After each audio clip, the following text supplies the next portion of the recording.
Value कोई find out करनी है, मतलब आपको अगर हमने जो इससे पहले हमने न्यूटन फॉरवर्ड और बैकवर्ड फॉर्मूले में पढ़ा था, अगर आपको अपर वैल्यू फाइंड आउट करनी होती है तो हम न्यूटन फॉरवर्ड फॉर्मूला अप्लाई करते हैं। अगर बॉटम से कोई value nearest value find out करनी होती है, मतलब इंटरपोलेशन निकालना होता है, तो हम बैकवर्ड फॉर्मूला लगाते हैं न्यूटन का।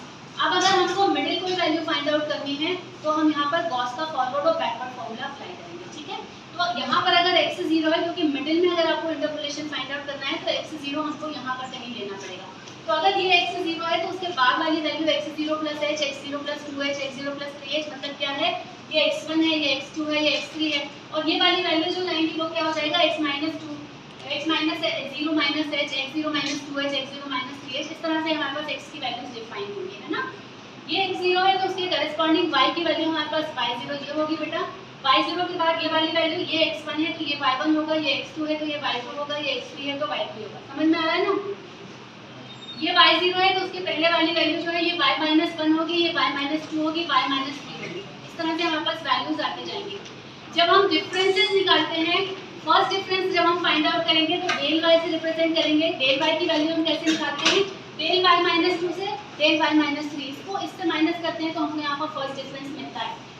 y माइनस 1 को y माइनस 2 से माइनस करोगे तो हमको जो यहाँ पर डिफरेंस मिलेगा वो डेल y माइनस 2 मिलेगा, है ना। ऑलरेडी हम टेबल बना चुके हैं।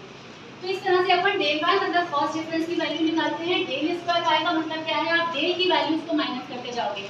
डेल y माइनस 2 को डेल y माइनस 3 से माइनस करेंगे तो हमारे पास फर्स्ट डिफरेंस आएगा del square y minus 3। Del 4 पर जाओगे तो आपको क्या होगा, ये डिफरेंसेस मतलब हम माइनस करते करते हम फाइनली जितनी भी हमारे पास टेबल है हर बार हमारे पास एक एक वैल्यू कम होते होते यहाँ पर लास्ट में हमारे पास एक रिजल्ट आता है। ऑलरेडी अपन ये कर चुके हैं, है ना।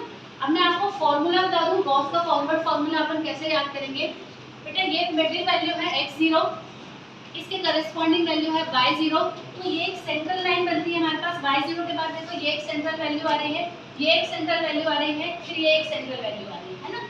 ये सेंट्रल वैल्यू है और उसके बाद में आपके पास दो वैल्यूज हैं, ये दोनों, फिर एक सेंट्रल वैल्यू है, फिर आपके पास ये दो वैल्यू है, फिर एक सेंट्रल वैल्यू है, फिर आपके पास ये दो वैल्यू है। तो जब हम फॉरवर्ड फार्मूला बनाते हैं तो सेंट्रल वैल्यू के बाद आपके पास नीचे वाली जो वैल्यू है उसको लेकर बनाते हैं। तो ये वाली वैल्यू, उसके बाद यहाँ से जाएंगे, फिर यहाँ पर आएंगे, फिर यहाँ पर जाएंगे, फिर ये वाली वैल्यू, फिर ये वाली वैल्यू। तो सेंट्रल लाइन और उसके नीचे वाली वैल्यू को साथ में लेकर जब हम फॉर्मूला बनाते हैं तो गॉस फॉरवर्ड फॉर्मूला, क्लियर है। तो फॉर्मूला कैसे बनेगा, हमारे पास फर्स्ट वैल्यू क्या आएगी आपके पास बेटा, ये y 0 के बाद वैल्यू आएगी डेल y 0, ये अपन ने यहाँ लिखा हुआ है y 0 के बाद डेल y 0।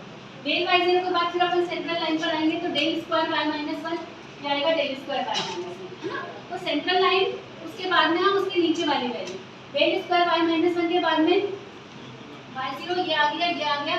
उसके बाद में हमारे पास जो अगली वैल्यू आएगी वो डेल क्यूब y माइनस 1, ये वाली वैल्यू आएगी, फिर ये वाली वैल्यू आएगी, ठीक है। अब u कैसे हम रखेंगे यहाँ पर, सबसे पहले हमारे पास y 0 अकेला होता है, u यहाँ पर रखते हैं। u के बाद जो नेक्स्ट वैल्यू आएगी वो क्या आएगी, u माइनस 1 आएगी। u माइनस 1 के बाद u की जो नेक्स्ट वैल्यू आएगी वो u प्लस 1 आएगी। फिर उसके बाद वाली जो वैल्यू आएगी हमारे पास, अब नेक्स्ट वैल्यू जो आएगी वो हमारे पास u माइनस 1, u प्लस 1 के बाद u प्लस 2 आएगी। फैक्टोरियल हमारे साथ साथ साथ कंटिन्यू चलता रहेगा।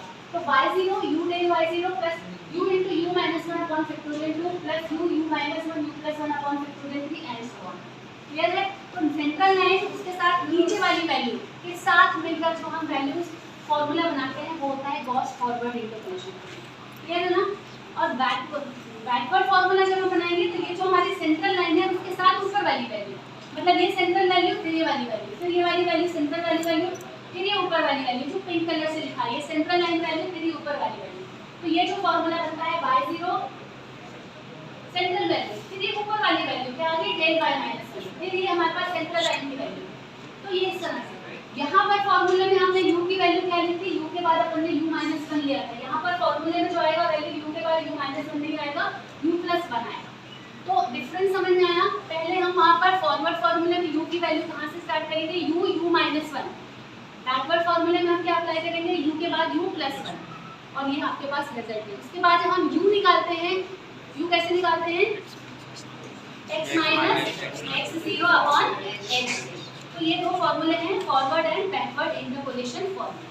क्लियर है, क्लियर है। अब अपन इसका न्यूमेरिकल करेंगे।